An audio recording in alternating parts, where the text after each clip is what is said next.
हाँ तो मेरे प्यारे जीनियस बच्चों, कैसे हो? आई होप, आशा करता हूँ कि बच्चों आप लोग बहुत ही स्वस्थ और कुशल होंगे और आप लोग अच्छे से एग्जाम की तैयारी करते होंगे। तो जी हाँ बच्चों, आज इस वीडियो में हम लोग देखने वाले कक्षा 9वीं का विज्ञान का बच्चों मॉडल क्वेश्चन पेपर देखने वाले सेट 1 बच्चों, जो आपके एग्जाम 2024-25 बोर्ड के लिए काफ़ी ज़्यादा इंपॉर्टेंट होने वाला है। आपके एग्जाम में ऐसे क्वेश्चन को हम लोग आज बात करने वाले बच्चों जो आपके एग्जाम में बार बार पूछा जाता है। ठीक है, तो चलते बच्चों बिना देरी का आप सभी का हम लोग क्वेश्चन आंसर डिस्कस करते हैं। उससे पहले बच्चों, अगर हमारे चैनल पे आप लोग पहली बार विजिट किए हो चैनल को, तो जरूर से जरूर सब्सक्राइब भी कर लीजिएगा। ठीक है, तो पहला क्वेश्चन आप लोग देख सकते हैं बच्चों, क्या लिखा है? दूध है।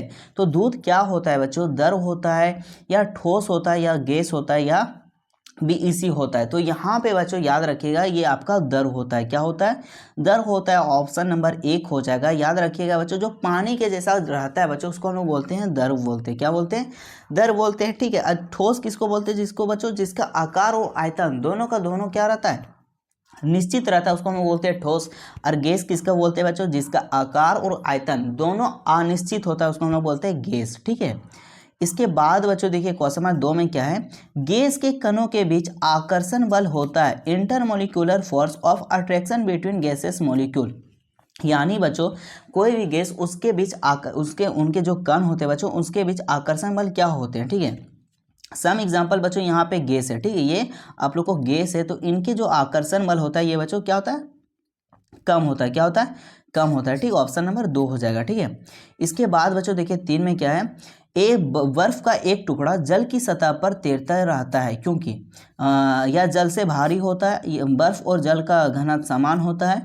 बर्फ जल से हल्का होता है या बर्फ का घनत्व जल से अधिक होता है। तो ये बच्चों याद रखिएगा, कोई भी वस्तु कब पानी पे तैरता है, यानी जब पानी का घनत्व बच्चों क्या हो? ज़्यादा हो। पानी का घनत्व ज़्यादा और बर्फ जो तैरता है यानी बर्फ का घनत्व कम हो, तब होता है। तो यहाँ पे आपका हो जाएगा ऑप्शन नंबर 3, बर्फ जल से क्या होता है? हल्का होता है। ठीक है, इसके बाद बच्चों देखिए क्वेश्चन नंबर 4। उससे पहले बच्चों आप लोगों को साउंड में प्रॉब्लम हो सकता है।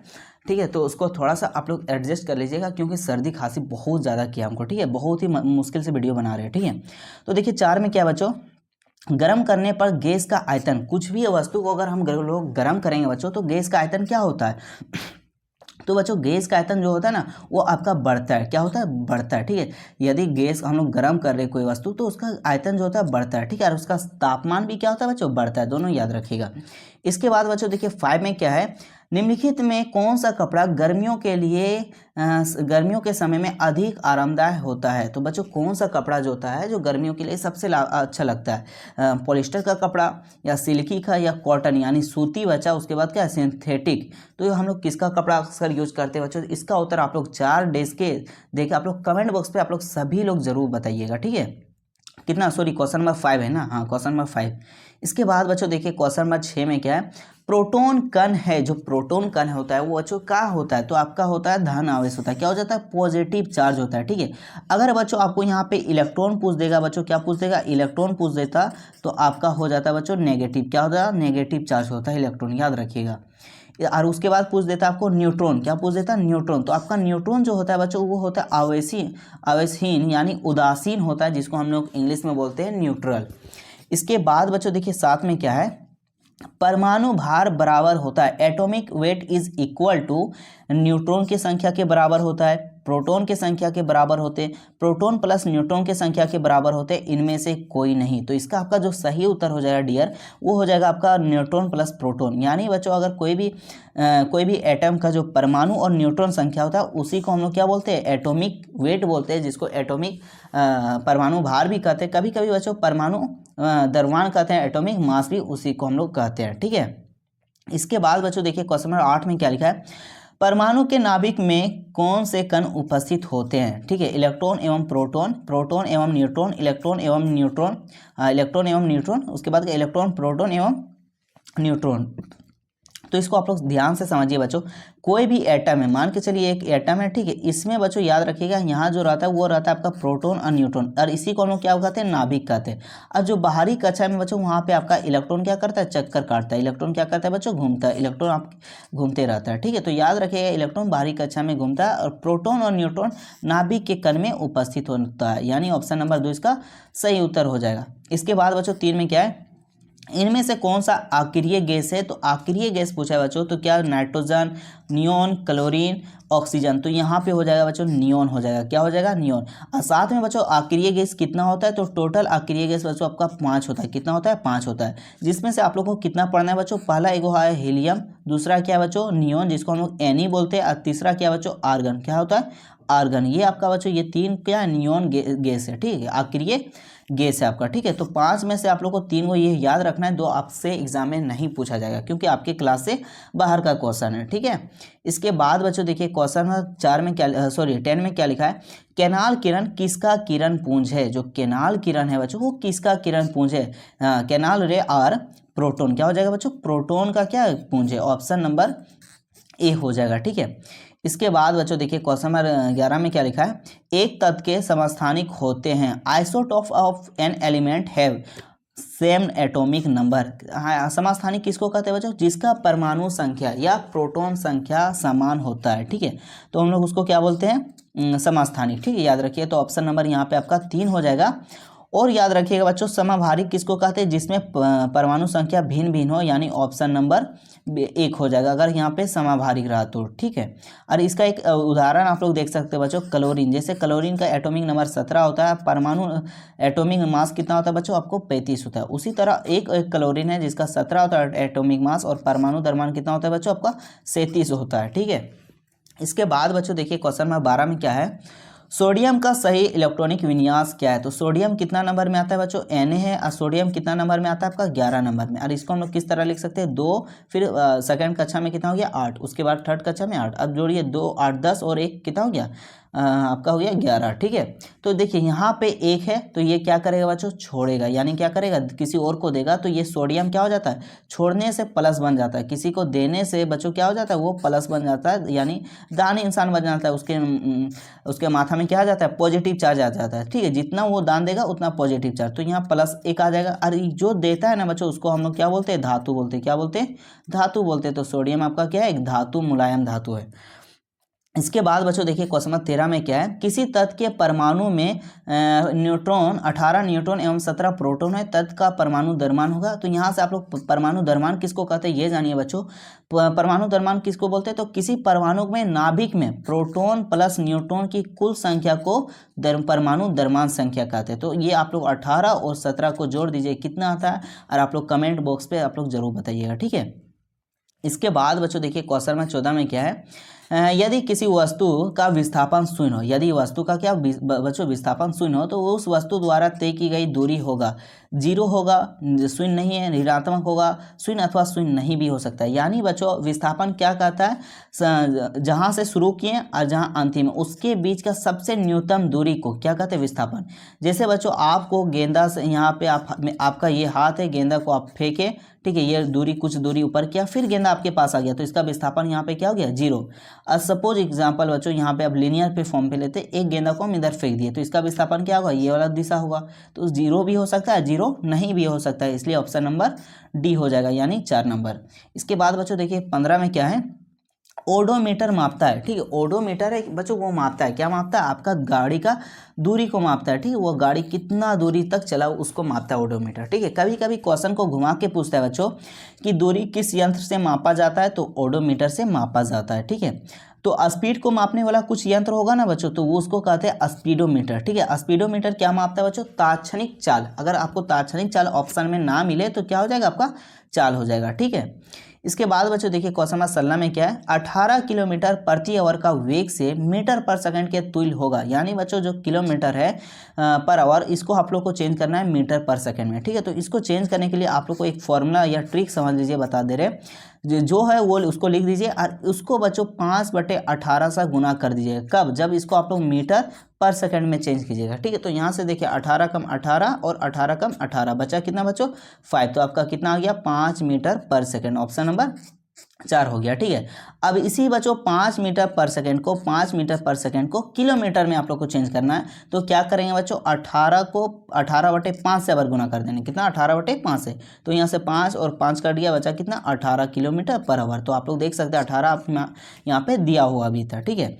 तो याद रखिएगा बच्चों, एक बार फिर से बता दे रहे, केमी से आपको मीटर पर सेकंड में चेंज करना है। तो क्या करेंगे, 5/18 से गुना कर देंगे, ठीक है, और इसका उल्टा कर देंगे। और मीटर से आपको किलोमीटर में चेंज करना हो, तब क्या करेंगे बच्चों, 18/5 से कर देना। ये आप लोग याद रखिएगा, यहाँ से आपका एक क्वेश्चन पक्का पूछेगा बच्चों, ठीक है। इसके बाद बच्चों देखिए 17 में क्या है, किसी विशेष दिशा में कण की चाल को उसका कहते हैं, क्या कहते हैं बच्चों, तो वेग कहते हैं, वेलोसिटी कहते हैं, ठीक है। इसके बाद बच्चों 2 में क्या है, 18 में क्या है, न्यूटन किसका मात्रक है। न्यूटन इज यूनिट ऑफ बल का, कार्य का, त्वरण का, वेग का। तो इसको सभी लोग को पता है बच्चों, न्यूटन किसका ऐसा ही मात्रक होता है, क्लास 8 से आप लोग को पता है। इसलिए आप लोग कमेंट बॉक्स पे इसका उत्तर दीजिएगा, ठीक है। क्या लिखिएगा, 18, उसके बाद डैश देके उत्तर लिख दीजिएगा, ABC जो भी होता है, ये 1 2 3 4। इसके बाद देखिए 19 में क्या बच्चों, न्यूटन का गति का कौन सा नियम बल की परिभाषा देता है। तो आप लोग याद कीजिए, जब हम आप लोग को पढ़ा रहे थे बच्चों, तो F बराबर ma, कौन सा गति का नियम से लाए थे बच्चों, तो याद कीजिए गति का दूसरा नियम, गति का क्या हो जाएगा, दूसरा नियम। तो ऑप्शन नंबर यहाँ पे आपका 2 हो जाएगा। इसके बाद बच्चों देखिए क्या है, क्वेश्चन नंबर 20 में, ध्वनि तरंग की चाल सबसे ज़्यादा होती है। जो बच्चों ध्वनि तरंग है वो उसका चाल सबसे ज़्यादा कहाँ पे होता है, तो वो होता है बच्चों आपका ठोस में। कहाँ होता है, ठोस में। उसके बाद कहाँ होता है बच्चों, द्रव में। उसके बाद कहाँ होता है, गैस में। और कहाँ पे ध्वनि तरंग की चाल नहीं, मतलब वहाँ ध्वनि तरंग की चाल वहाँ पे नहीं होती। तो आपका याद रखिए बच्चों, कहाँ पे होता है, निर्वात में। क्या, निर्वात में, वहाँ ध्वनि तरंग का चाल नहीं चलता है, ठीक है। इसके बाद बच्चों देखिए क्वेश्चन नंबर 21 में, सर्वध्वनि का परास होता है। तो वो होता है बच्चों आपका कितना, 20 से 20,000 हर्ट्ज के बीच होता है, ठीक है। और 20 हर्ट्ज से कम वाला को कहते हैं असर्व ध्वनि, और 20,000 से अधिक वाला ध्वनि को क्या कहते हैं बच्चों, परासर्व ध्वनि कहते हैं। आप लोग ये भी याद रखिएगा। इसके बाद बच्चों देखिए क्वेश्चन नंबर 22 में क्या है, आवृत्ति n तथा तरंगदैर्घ्य लैम्बडा वाले तरंग की चाल v में क्या संबंध है। तो v बराबर क्या होता है बच्चों, n लैम्बडा होता है, ठीक है। अगर ये ना मिले बच्चों, देखने को कभी कभी ऐसा भी रहता है, λ/t रहता है। क्या रहता है, λ/t रहता है आपका, ठीक है। तो ये दोनों आपको जहाँ पे ऑप्शन मिले वहाँ पे टिक मार लीजिएगा, ठीक है। और ये कॉपी दोनों में क्वेश्चन को, फॉर्मूला को नोट कर लीजिएगा, ठीक है। बच्चों सर्दी के वजह से दिक्कत हो रहा है, ठीक है, थोड़ा सा बात को आप लोग एडजस्ट कर लीजिएगा साउंड को। उसके बाद बच्चों देखिए 23 में क्या है, कायर का एसआई यूनिट क्या होता है, कायर एसआई यूनिट ऑफ वर्क, तो आपका जूल होता है बच्चों। क्या होता है, जूल होता है। ऑप्शन नंबर ए का यानी ए हो जाएगा, ठीक है। इसके बाद बच्चों देखिए क्या क्वेश्चन, सार्वत्रिक गुरुत्वाकर्षण स्थिरांक g का मान, the value of universal gravitational constant g का मान क्या होता है बच्चों, तो 6.673 इंटू 10⁻11 न्यूटन मीटर स्क्वायर पर केजी स्क्वायर होता है। तो ये आपका कहाँ दिख रहा है बच्चों, ऑप्शन नंबर 2। तो ऑप्शन नंबर 2 इसका सही उत्तर हो जाएगा। इसके बाद बच्चों देखिए क्वेश्चन नंबर 25 में क्या है, 4 वस्तुएं PQR तथा S के दरम्यान क्रमशः 5 kg, 10 kg, 15 तथा 20 kg, जिसका जड़त्व सबसे अधिक होगा। किसका जड़त्व सबसे अधिक होगा बच्चों, तो आपका S का हो जाएगा। क्या हो जाएगा, S का, ठीक है। सबसे जड़त्व कम किसका होगा, आप लोग कमेंट बॉक्स पे जरूर बताइएगा, ठीक है। जड़त्व किस पे निर्भर करता है बच्चों, तो द्रव्यमान पे निर्भर करता है आप लोग, ठीक है। इसके बाद बच्चों देखिए क्वेश्चन नंबर 26 में क्या है, इनमें से कौन सा सही है, b² - u² बराबर 2as। उसके क्या है बच्चों, b² + 2as बराबर u², b² + u² बराबर 2as in on off the this. तो यहाँ से आप लोग ध्यान से फॉर्मूला को याद रखिएगा। क्या होता है, b² - u² बराबर क्या होता है, 2as। क्या होता है, 2as। तो फिर देखिए आप लोग यहाँ से और एक फॉर्मूला निकाल सकते हैं। क्या बच्चों, b² यहाँ पे +2s, इधर आके क्या हो गया, -2as बराबर क्या हो गया, u² हो जाएगा। यहाँ से बहुत तरह से आप डिफरेंट फॉर्मूला यहाँ से जनरेट कर सकते हैं। तो यहाँ देखिए b² - u² बराबर क्या होता है, 2as। कहाँ पे दिख रहा है बच्चों, तो आप लोग को ऑप्शन नंबर 1 में दिख रहा है। तो ऑप्शन नंबर 1 इसका सही उत्तर हो जाएगा। इसके बाद बच्चों देखिए क्वेश्चन नंबर 27 में क्या लिखा है, आत्महत्या का थैली कहलाता है, क्या कहलाता है बच्चों, लाइसोसोम कहलाता है। ये 8वां क्लास का क्वेश्चन है बच्चों। क्वेश्चन नंबर ऑप्शन नंबर 3 हो जाएगा। इसके बाद बच्चों कोशिका की खोज किसने की, कोशिका की खोज किसने की थी बच्चों, आप लोग इसका उत्तर ना कमेंट बॉक्स पे जरूर बताइएगा, ठीक है। उसके बाद बच्चों देखिए क्वेश्चन नंबर 29 में क्या है, जीन बने होते हैं डीएनए के खंड से, माइक्रोकॉन्ड्रिया एवं राजधानी से, लाइसोसोम से, क्रोमेटियन से, धागों से। तो ये आपका हो जाएगा बच्चों डीएनए के खंड से। ऑप्शन नंबर 1 हो जाएगा। इसके बाद बच्चों 30 में क्या है, रंगीन प्लेस्टेट को कहते हैं, तो क्या कहते हैं बच्चों, क्रोमोप्लास्ट कहते हैं, क्या कहते हैं, क्रोमोप्लास्ट, ऑप्शन नंबर 3 हो जाएगा। इसके बाद बच्चों देखिए 31 में क्या है, ब्लड, रक्त, इज है, रक्त क्या है बच्चों, एक तरल संयोजी ऊतक है, क्या तरल संयोजी ऊतक, ऑप्शन नंबर 1 हो जाएगा। इसके बाद बच्चों रतौंधी कैसा रोग है, तो आनुवांशिक रोग है, हार्मोन की गड़बड़ी से उत्पन्न रोग है, कुपोषण से उत्पन्न रोग है, तो विटामिन ए की कमी से। तो याद रखिए बच्चों जो रतौंधी होता है आपका, ये विटामिन ए की कमी से होता है, तो विटामिन ए से कमी से उत्पन्न होने वाला रोग है। इसके बाद बच्चों देखिए क्या है, कर्क कोशिकाओं में पाया जाता है, लैक्टिस पाया जाता है, सेलुलोज पाया जाता है, सुब्रीन पाया जाता है, लिग्निन पाया जाता है। तो बच्चों आपका लिग्निन पाया जाता है, ऑप्शन नंबर 4 हो जाएगा।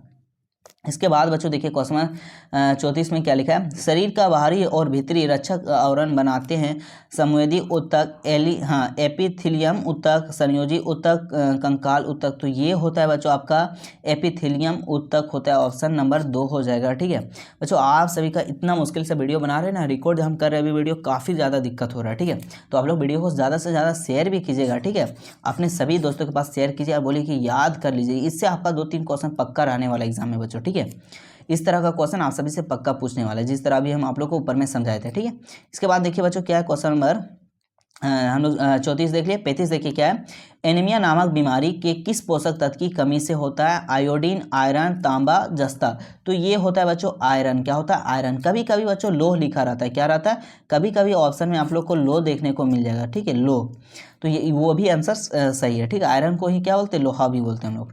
इसके बाद बच्चों देखिए क्वेश्चन नंबर 36 में क्या है, एक दीर्घकालीन रोग है, यानी सबसे लंबा बीमारी कौन सा है, मलेरिया ज़्यादा दिन तक रहता है, या एक्जिमा रहता है, या बच्चों आप लोग का जुकाम, या हैजा। ठीक है, तो कौन सा रहता है बच्चों, इसका भी उत्तर आप लोग कमेंट बॉक्स पे जरूर बताइए। अगर आपको इसका उत्तर नहीं पता है बच्चों, तो आप लोग कमेंट बॉक्स पे जाके जरूर चेक कर लीजिए। ठीक है, इसके बाद बच्चों देखिए 37 में क्या है, वायुमंडल में कार्बन डाइऑक्साइड के बढ़ने का संबंध है समुद्र तल के उठने से। क्या हो जाएगा, समुद्र तल के उठने से, ऑप्शन नंबर 1 हो जाएगा।